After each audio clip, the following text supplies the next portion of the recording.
Good evening my dear students. आशा करता हूँ कि तुम सब अपने अपने घरों पे स्वस्थ हो। लास्ट लेक्चर पे हमने चैप्टर नंबर 15 जो हमने शुरू किया था communication system,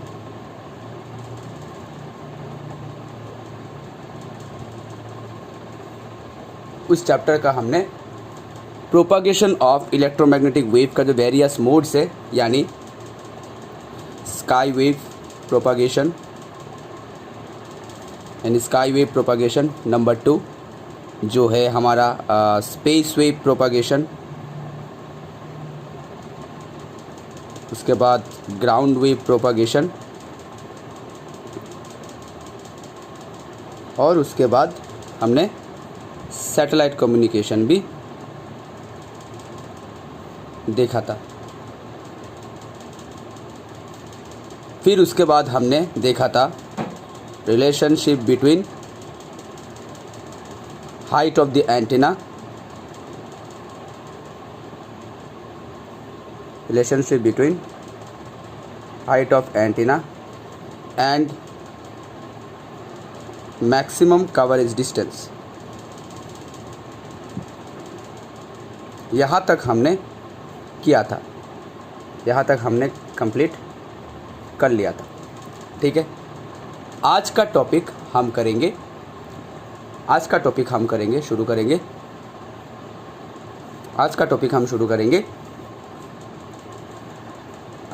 necessity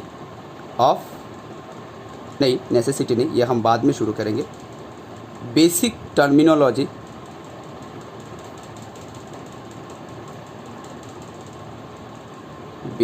terminology used in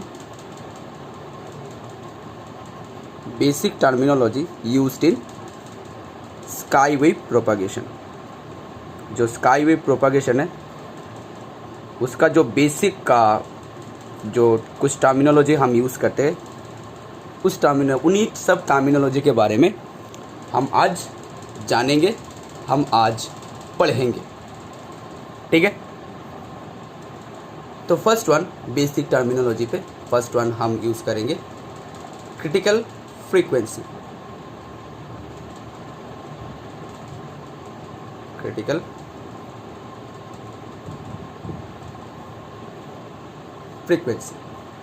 ठीक है, अभी क्रिटिकल फ्रीक्वेंसी क्या है?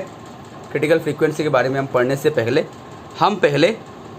स्काई वेव प्रोपागेशन का जो डायग्राम है वो फिर से हम देख लेते हैं। ये हमारा आयोनोस्फीयर है, ये हमारा आयोनोस्फीयर रीजन है। ठीक है, और ये हमारा एक ट्रांसमिटिंग एंटीना, और ये हमारे कुछ रिसीविंग एंटीनास। ठीक है, ये हमारा ट्रांसमीटर, ये हमारा रिसीवर 1, ये हमारा रिसीवर 2। ठीक है, तो टोटल इंटरनल रिफ्लेक्शन होके हमारा आयोनोस्फीयर रीजन से वापस घूम के रिसीवर एंड तक आता है। यही था हमारा basic diagram of sky wave propagation. ठीक है, अभी क्रिटिकल फ्रीक्वेंसी क्या है? अगर मैं ऑप्टिक्स के साथ इलेक्ट्रोमैग्नेटिक वेव प्रोपागेशन को अगर मैं जोड़ दूं तो क्या निकलता है?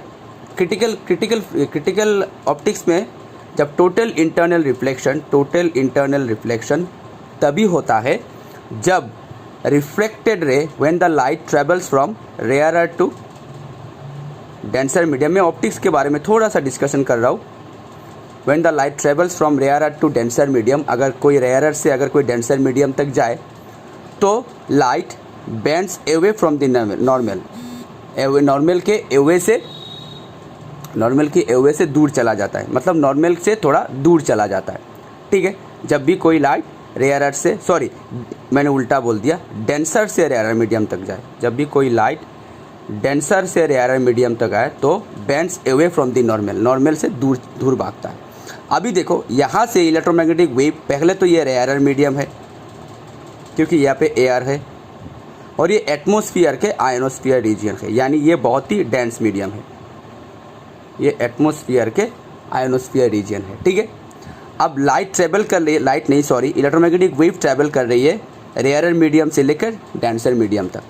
अब वापस घूम के देखो, यहाँ से आयोनोस्फीयर रीजन से वापस घूमते यहाँ पे आ रहा है, यानी यहाँ पे लाइट ट्रेवल कर रहा है, यहाँ पे इलेक्ट्रोमैग्नेटिक वेव ट्रेवल कर रहा है from denser medium to rarer medium, यानी ये bends away from the normal होता रहेगा, ठीक है। अब क्रिटिकल एंगल तभी होता है, क्रिटिकल एंगल ऑप्टिक्स के लिए क्रिटिकल एंगल तभी होता है जब ये हमारा रिफ्रैक्टेड रे है और ये हमारा नॉर्मल है।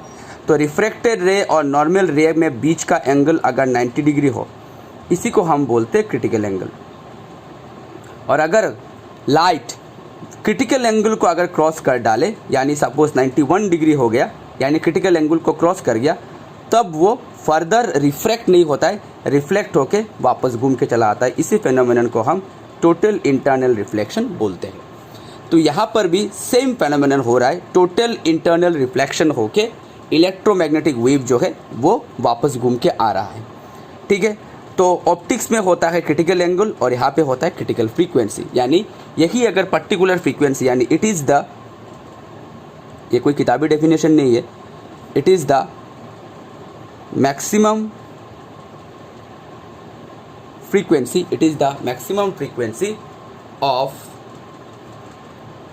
electromagnetic wave achieved when it travels from ionosphere region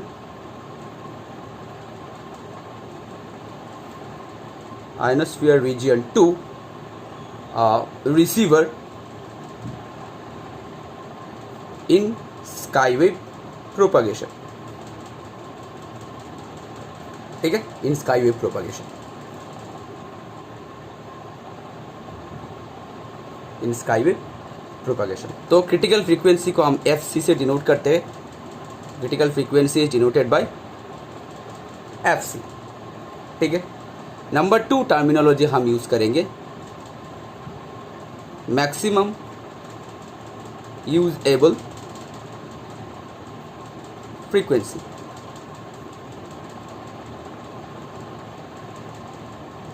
maximum usable frequency,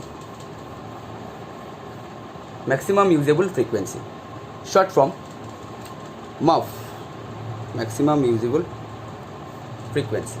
तो क्रिटिकल फ्रीक्वेंसी की तरह ये भी हमारा एक maximum usable frequency, critical frequency को भी हम मैक्सिमम फ्रीक्वेंसी बोल सकते हैं और मैक्सिमम यूजेबल फ्रीक्वेंसी को भी हम मैक्सिमम फ्रीक्वेंसी बोल सकते हैं, ठीक है। अच्छा, तो मैक्सिमम यूजेबल फ्रीक्वेंसी क्या है? मैक्सिमम यूजेबल फ्रीक्वेंसी क्या है कि it is the maximum frequency. Suppose देखो लाइट यहाँ से तो रिफ्लेक्ट होके टोटल इंटरनल रिफ्लेक्ट होके वापस घूम के आ रहा है, यानी उससे पहले 89 डिग्री तक, यानी ये हमारा सपोज 89 डिग्री हो गया, ठीक है, यानी 89 डिग्री तक ये मैक्सिमम रहेगा। अगर 90 डिग्री हो गया तो क्रिटिकल एंगल, तो उसके बाद लाइट वापस घूम के आ रहा है, टोटल इंटरनल रिफ्लेक्शन, यानी मैक्सिमम यूजेबल फ्रीक्वेंसी। ये तो हो गया ऑप्टिक्स के नज़रिए से, ये तो हो गया ऑप्टिक्स के नज़रिए से। अगर मैं कम्युनिकेशन सिस्टम के हिसाब से, इलेक्ट्रोमैग्नेटिक वेव प्रोपगेशन के हिसाब से अगर मैं इसको कनेक्ट करूं तो 89 हर्ट्ज़ तक मैक्सिमम यूजेबल फ्रीक्वेंसी रहेगा, ठीक है। यानी 90 hertz it is the critical frequency. उसके बाद अगर 91 हर्ट्ज़ हो गया तो वापस घूम के चला आएगा रिसीवर तक, ठीक है। यानी it is the maximum frequency used by an electromagnetic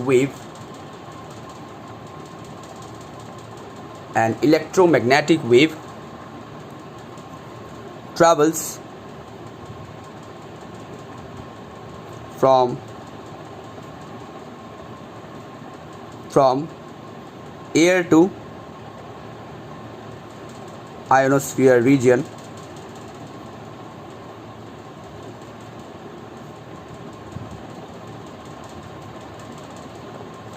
ठीक है। अच्छा, तो मैक्सिमम यूजेबल फ्रीक्वेंसी को हम एफ मैक्स डिनोट करते हैं। इसका एक सिंपल सा फॉर्मूला है, F max equals to F C divided by cos theta C, where theta C equals to critical angle. ठीक है, या फिर हम ऐसे भी लिख सकते हैं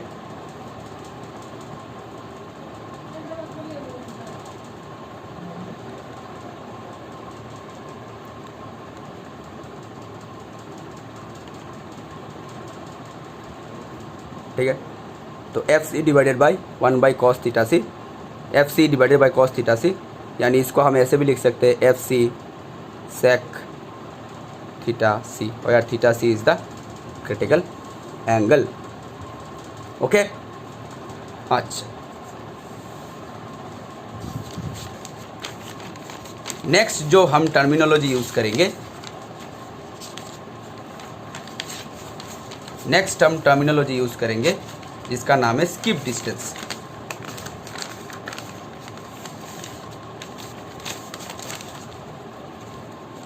नेक्स्ट हम टर्मिनोलॉजी यूज करेंगे, उसका नाम है स्किप डिस्टेंस।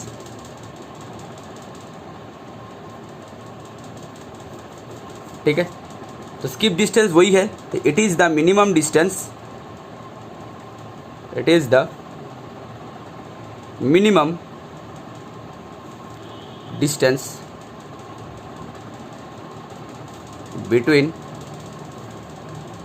a transmitter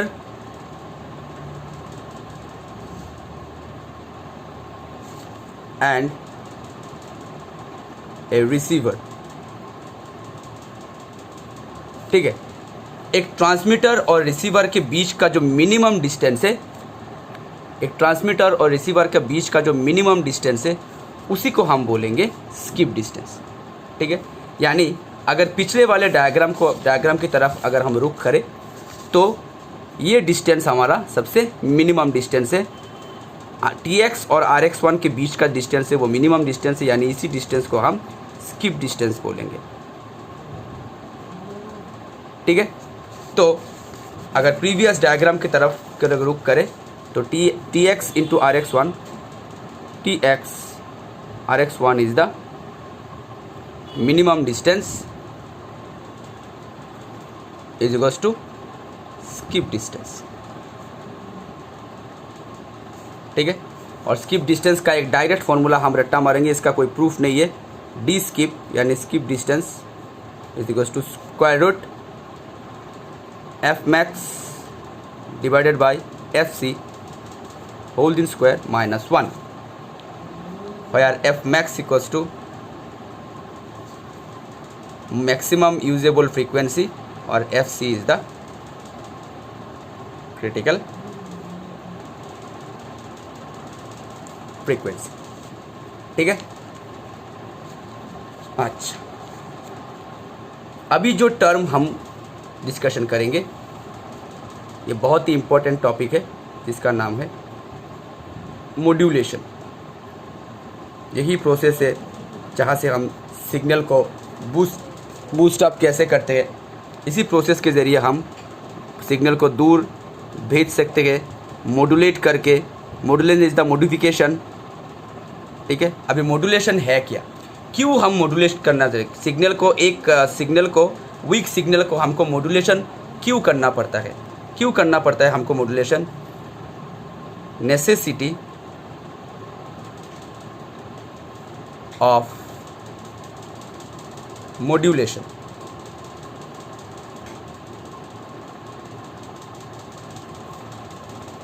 क्यों करना पड़ता है मॉड्यूलेशन, हमको चाहिए क्यों, किस लिए चाहिए, किस लिए हमको मॉड्यूलेशन करना पड़ता है? साइंटिस्टों ने बहुत मेहनत करके एंटीना हाइट का जो एंटीना का लेंथ जो है, हाइट जो है, उसका फॉर्मूला निकाला λ/4, L इज इक्वल्स टू λ/4। ये साइंटिस्टों ने एक्सपेरिमेंट करके निकाला है L is equals to λ/4।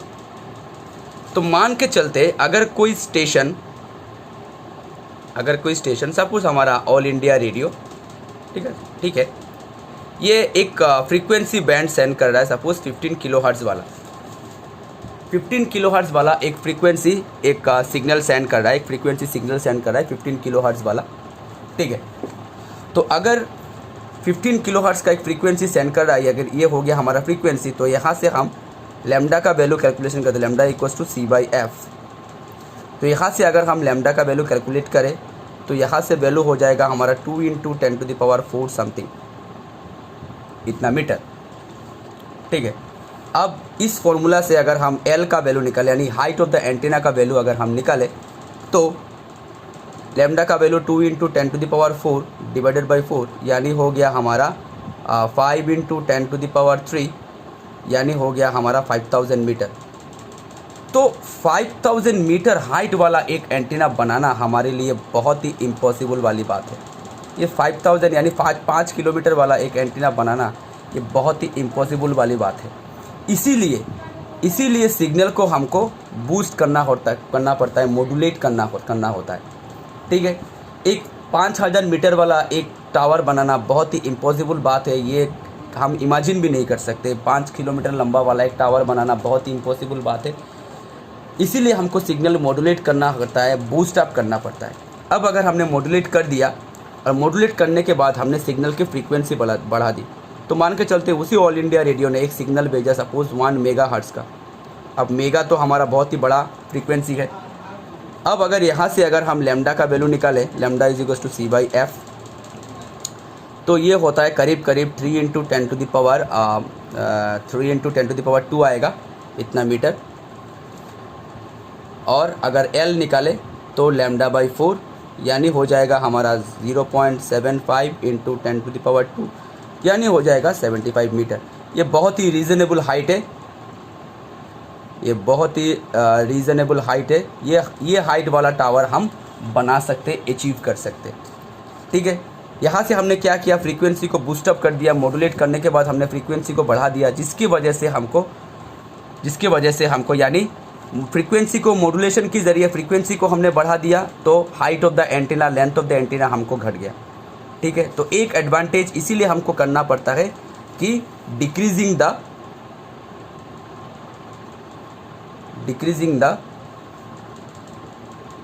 Length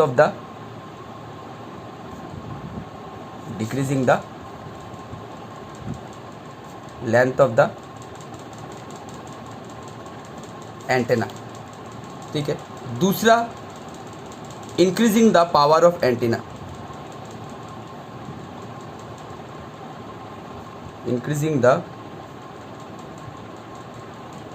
power of antenna,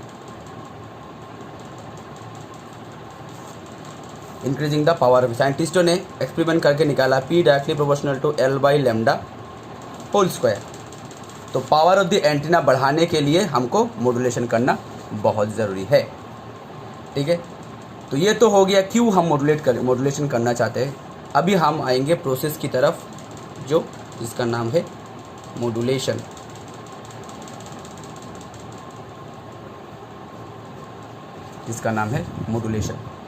ठीक है।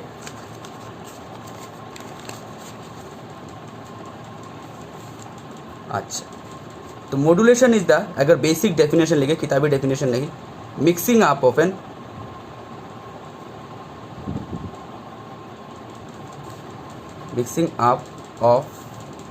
एन कैरियर सिग्नल, बताएंगे हम कैरियर सिग्नल क्या है। Mixing up of an carrier signal with original message signal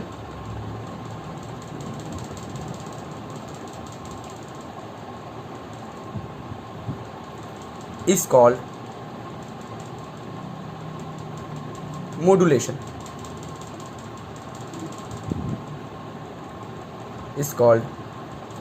ठीक है।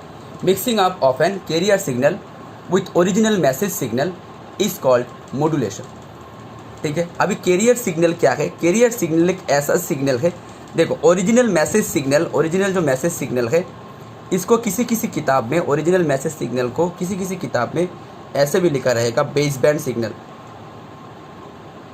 किसी किताब में बेस बैंड सिग्नल भी लिखा रहेगा, ठीक है। किसी किसी किताब में मॉड्यूलेटिंग सिग्नल भी बोला रहेगा।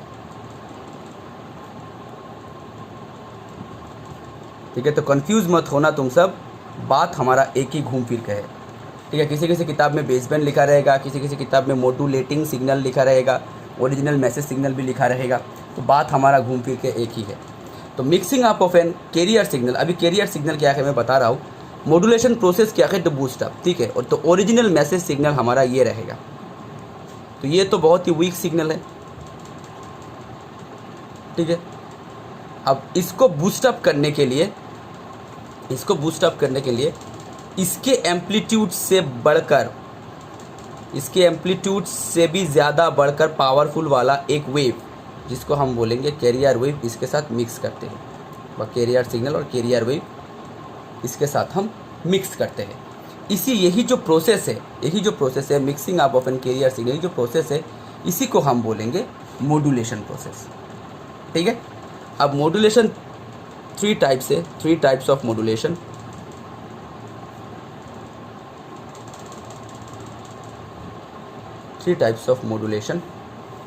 Number 1 amplitude modulation,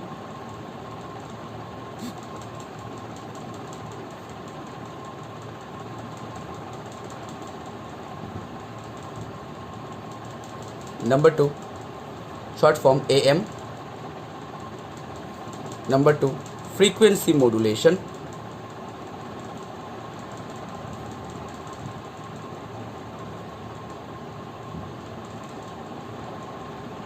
and number 3 phase modulation.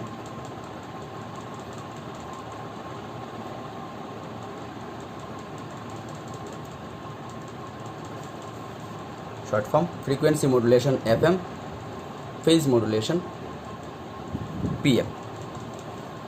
ठीक है, अच्छा, तो अभी हम पढ़ेंगे ये first one, amplitude modulation.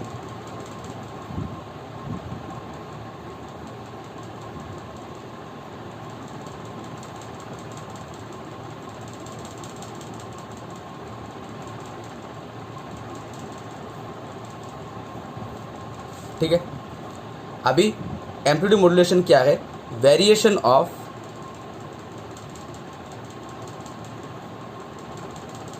Carrier signal, variation of amplitude of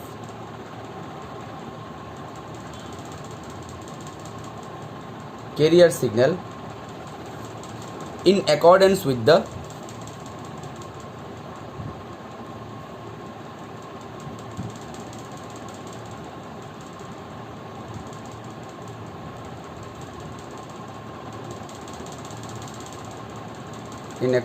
the baseband signal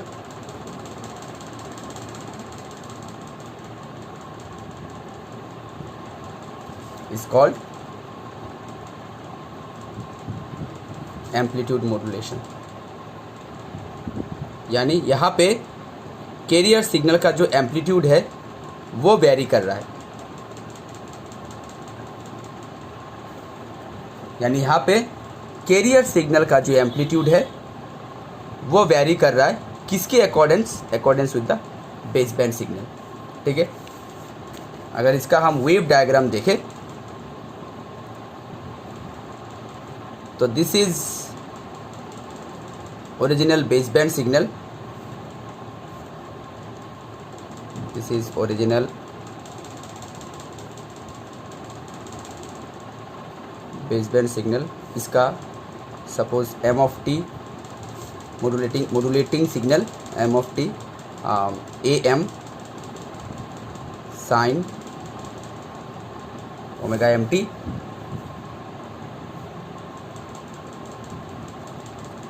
ये हमारा कैरियर सिग्नल, इससे भी बड़ा एम्पलीट्यूड,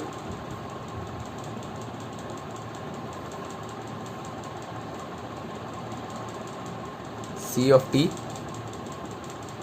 AC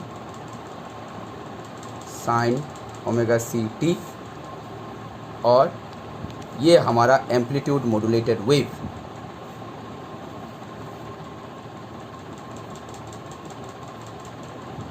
धीरे धीरे डायग्राम ड्रॉ करना।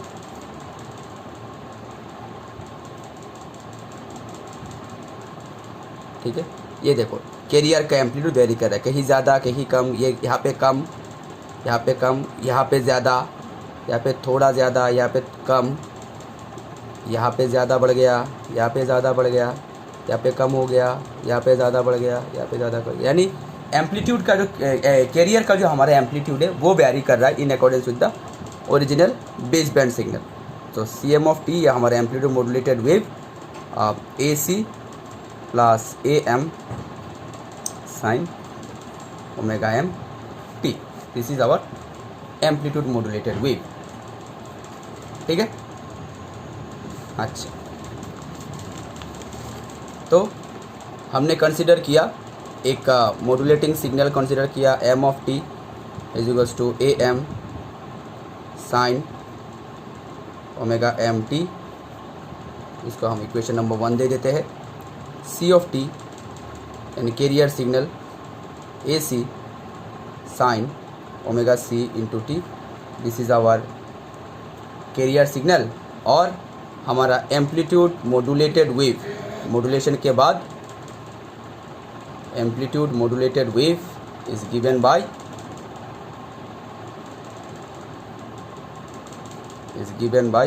CM(t) is equals to AC AM sine omega m t into sine omega c t। ठीक है, अब यहाँ से हम एक काम करेंगे,